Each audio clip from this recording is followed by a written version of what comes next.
ओम शांति। आज 5 दिसंबर 2024 की साकार मधुर महावाक्य हैं मधुबन से। मीठे बाप दादा जी ने कहा, मीठे बच्चे, तुम्हें जो भी ज्ञान मिलता है उस पर विचार सागर मंथन करो। ज्ञान मंथन से ही अमृत निकलेगा। प्रश्न है, 21 जन्मों के लिए मालामाल बनने का साधन क्या है? उत्तर है ज्ञान रत्न। जितना तुम इस पुरुषोत्तम संगम युग पर ज्ञान रत्न धारण करते हो, उतना मालामाल बनते हो। अभी के ज्ञान रत्न वहां हीरे जवाहरात बन जाते हैं। जब आत्मा ज्ञान रत्न धारण करे, मुख से ज्ञान रत्न निकाले, रत्न ही सुने और सुनाए, तब उनके हर्षित चेहरे से बाप का नाम बाला हो। आसुरी गुण निकले, तब माला माल बने। ओम शांति। बाप बच्चों को ज्ञान और भक्ति पर समझाते हैं। ये तो बच्चे समझते हैं कि सतयुग में भक्ति नहीं होती, ज्ञान भी सतयुग में नहीं मिलता। श्री कृष्ण ना भक्ति करते हैं, न ज्ञान की मुरली बजाते हैं। मुरली माना ज्ञान देना, गायन है ना, मुरली में है जादू। तो जरूर कोई जादू होगा ना। सिर्फ मुरली बजाना ये कॉमन बात है। फकीर लोग भी मुरली बजाते हैं। इसमें तो ज्ञान का जादू है। अज्ञान को जादू नहीं कहेंगे। मनुष्य समझते हैं श्री कृष्ण मुरली बजाता था, उनकी बहुत महिमा करते हैं। बाप कहते हैं श्री कृष्ण तो देवता था, मनुष्य से देवता, देवता से मनुष्य, ये होता ही रहता है।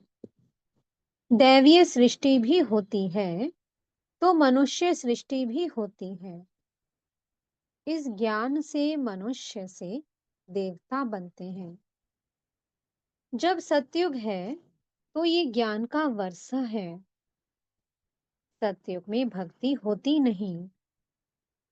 देवता जब मनुष्य बनते हैं तब भक्ति शुरू होती है। द्वापर से मनुष्य को विकारी और देवताओं को निर्विकारी कहा जाता है। देवताओं की सृष्टि को पवित्र दुनिया कहा जाता है। अभी तुम मनुष्य से देवता बन रहे हो। देवताओं में फिर ये ज्ञान होगा नहीं। देवताएं सदगति में हैं। ज्ञान चाहिए दुर्गति वालों को। इस ज्ञान से ही दैवीय गुण आते हैं। ज्ञान की धारणा वालों की चलन देवताई होती है। कम धारणा वालों की चलन मिक्स होती है।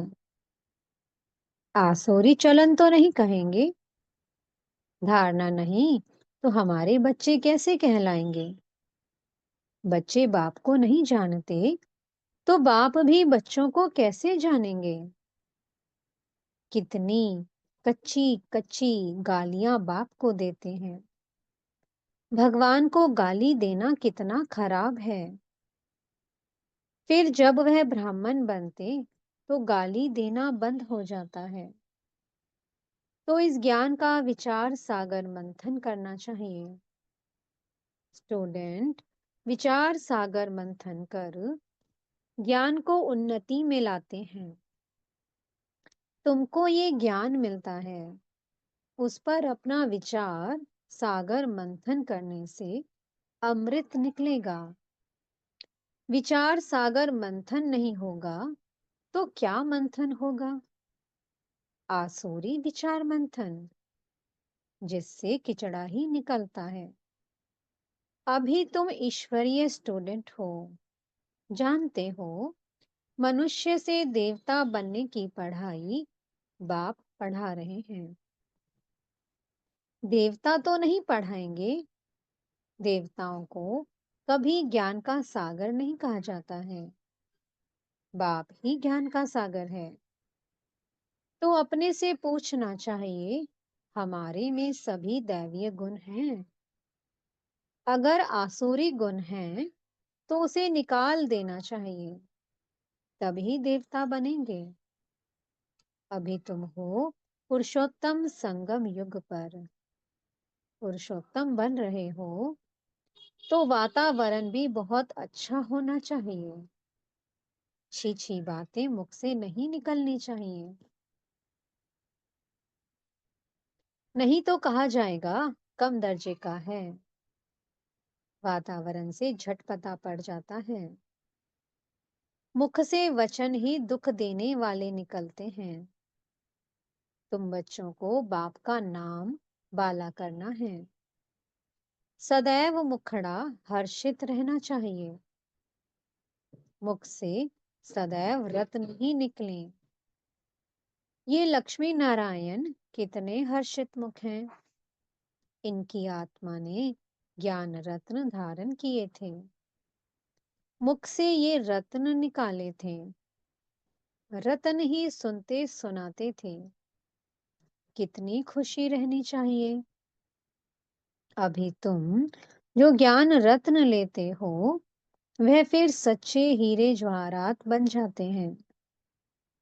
9 रत्नों की माला कोई हीरे जवाहरात की नहीं, इन चैतन्य रत्नों की माला है। मनुष्य लोग फिर वह रत्न समझ अंगूठियां आदि पहनते हैं। ज्ञान रत्नों की माला इस पुरुषोत्तम संगम युग पर ही बनती है। ये रत्न ही 21 जन्मों के लिए माला माल बना देते हैं, जिसको कोई लूट ना सके। यहाँ पहनो तो झट कोई लूट लेवे। तो अपने को बहुत बहुत समझदार बनाना है। आसुरी गुणों को निकालना है।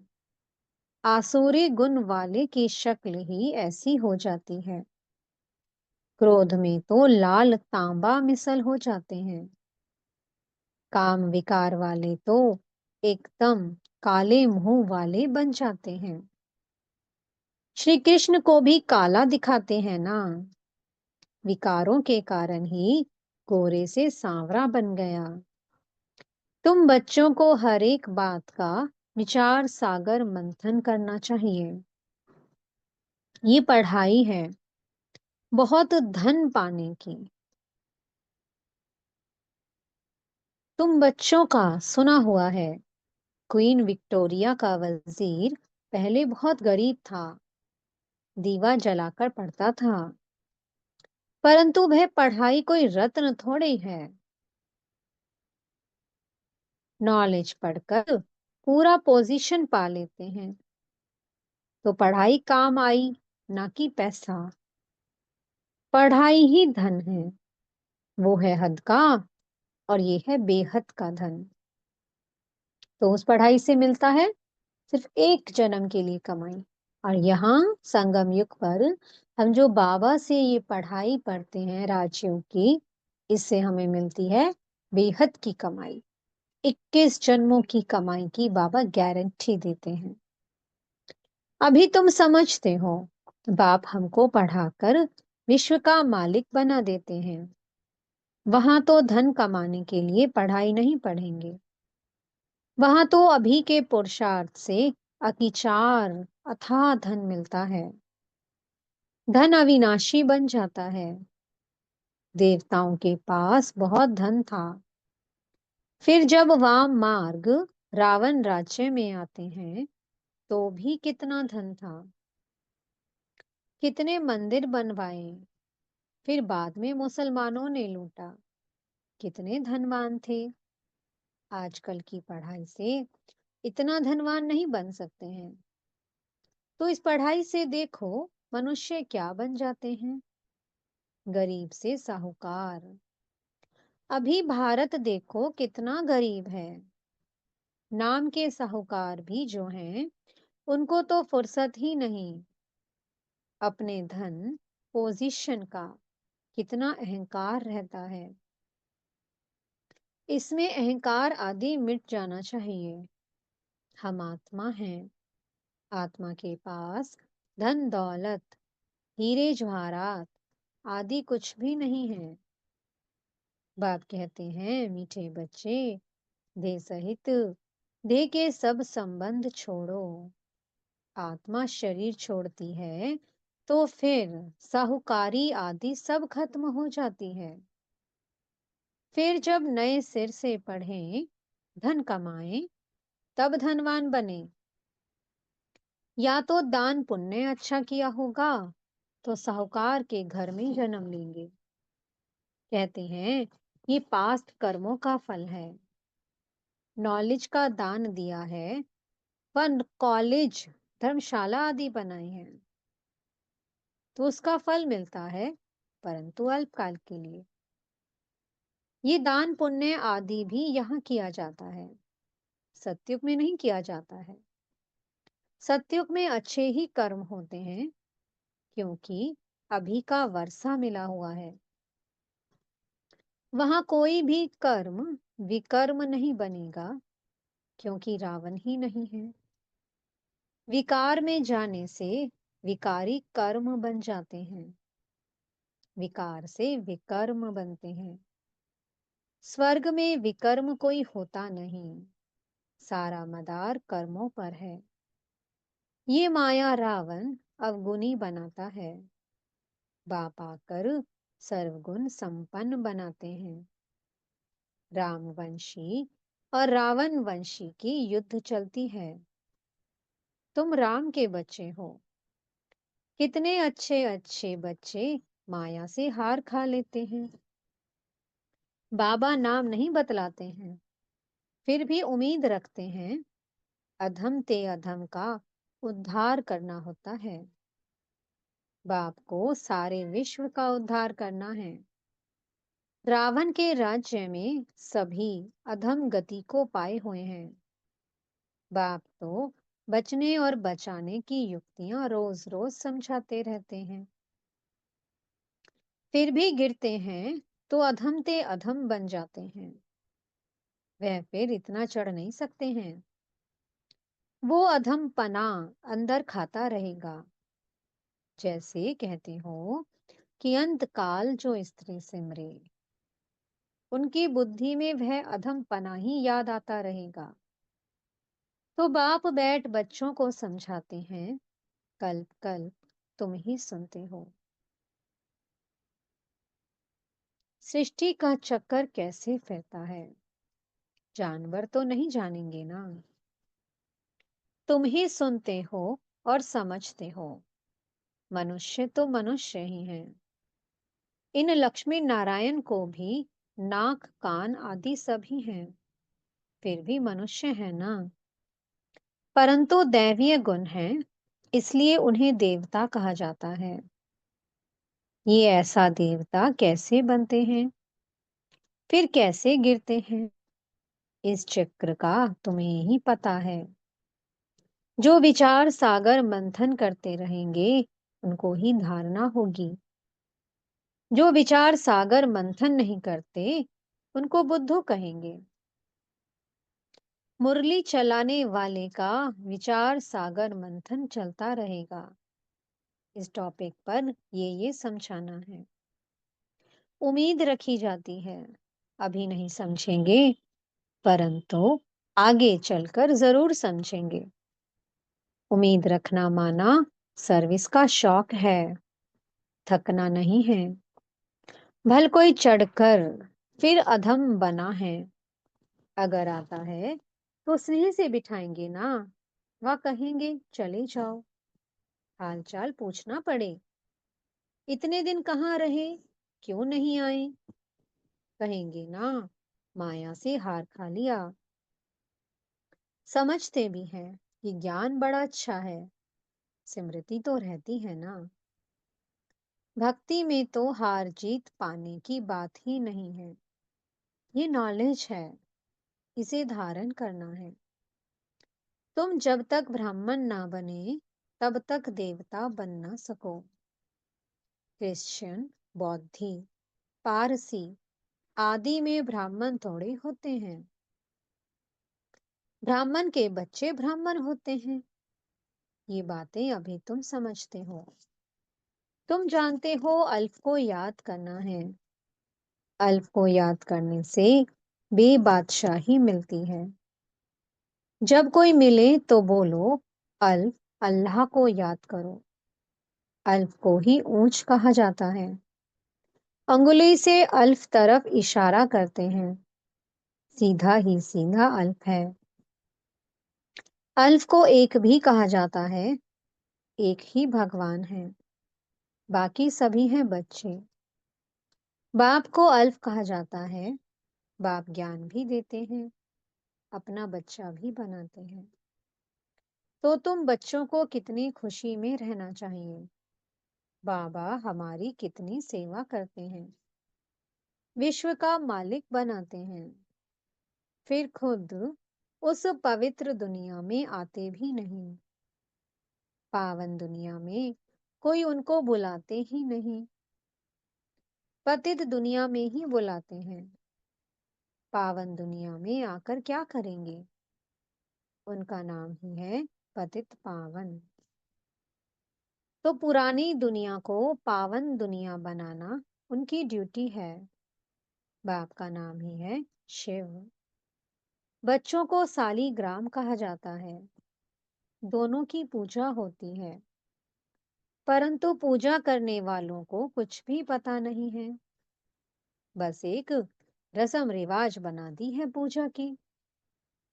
देवियों के भी फर्स्ट क्लास हीरे मोतियों के महल आदि बनाते हैं, पूजा करते हैं। वह तो मिट्टी का लिंग बनाया और तोड़ा। बनाने में मेहनत नहीं लगती है। देवियों को बनाने में मेहनत लगती है।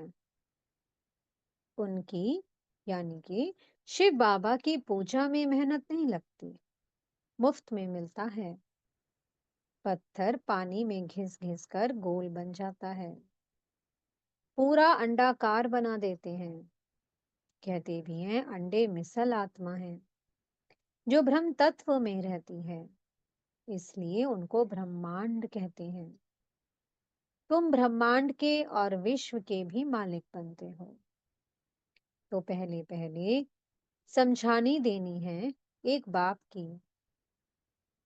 शिव को बाबा कह सभी याद करते हैं। दूसरा ब्रह्मा को भी बाबा कहते हैं। प्रजापिता है तो सारी प्रजा का पिता हुआ ना, ग्रेट ग्रेट ग्रैंडफादर। ये सारा ज्ञान अभी तुम बच्चों में है। प्रजापिता ब्रह्मा तो कहते बहुत हैं, परंतु यथार्थ रीति जानते कोई नहीं। ब्रह्मा किसका बच्चा है? तुम कहेंगे परमपिता परमात्मा का। शिव बाबा ने इनको एडॉप्ट किया है, तो ये शरीरधारी हुआ ना। ईश्वर की सभी औलाद हैं। फिर जब शरीर मिलता है तो प्रजापिता ब्रह्मा की एडॉप्शन कहते हैं, वो एडॉप्शन नहीं। क्या आत्माओं को परमपिता परमात्मा ने अडॉप्ट किया है? नहीं, तुमको अडॉप्ट किया है। अभी तुम हो ब्रह्मा कुमार कुमारियां। शिव बाबा अडॉप्ट नहीं करते हैं। सभी आत्माएं अनादि अविनाशी हैं। सभी आत्माओं को अपना अपना शरीर, अपना अपना पार्ट मिला हुआ है, जो बजाना ही है। ये पार्ट ही अनादि अविनाशी परंपरा से चला आता है। उनका आदि अंत नहीं कहा जाता है। अच्छा, मीठे मीठे सी कीलधे बच्चों प्रति माता पिता बाप दादा का याद प्यार और गुड मॉर्निंग। रूहानी बाप की रूहानी बच्चों को नमस्ते। हम रूहानी बच्चों की मीठे रूहानी बाप दादा जी को बहुत बहुत याद प्यार, गुड मॉर्निंग और नमस्ते। धारणा के लिए मुख्य सार है। पहला पॉइंट, अपनी साहूकारी पोजीशन आदि का अहंकार मिटा देना है। अविनाशी ज्ञान धन से स्वयं को माला माल बनाना है। सर्विस में कभी भी थकना नहीं है। दूसरा पॉइंट है, वातावरण को अच्छा रखने के लिए मुख से सदैव रत्न निकालने हैं। दुख देने वाले बोल ना निकले, ये ध्यान रखना है। हर्षित मुख रहना है। मीठे सतगुरु जी वरदान दे रहे हैं, कैसे भी वायुमंडल में मन बुद्धि को सेकंड में एकाग्र करने वाले सर्व शक्ति संपन्न भव। बाप दादा ने सभी बच्चों को सर्व शक्तियां वर्षे में दी हैं। याद की शक्ति का अर्थ है मन बुद्धि को जहां लगाना चाहो वहां लग जाए। कैसे भी वायुमंडल के बीच अपने मन बुद्धि को सेकंड में एकाग्र कर लो। परिस्थिति हलचल की हो, वायुमंडल तमोगुनी हो, माया अपना बनाने का प्रयत्न कर रही हो, फिर भी सेकंड में एकाग्र हो जाओ। ऐसी कंट्रोलिंग पावर हो, तब कहेंगे सर्वशक्ति संपन्न। स्लोगन है, विश्व कल्याण की जिम्मेवारी और पवित्रता की लाइट का ताज पहनने वाले ही डबल ताजधारी बनते हैं। ओम शांति। बहुत बहुत शुक्रिया प्यारे प्यारे हमारे मीठे मीठे बाप दादा जी का। ओम शांति।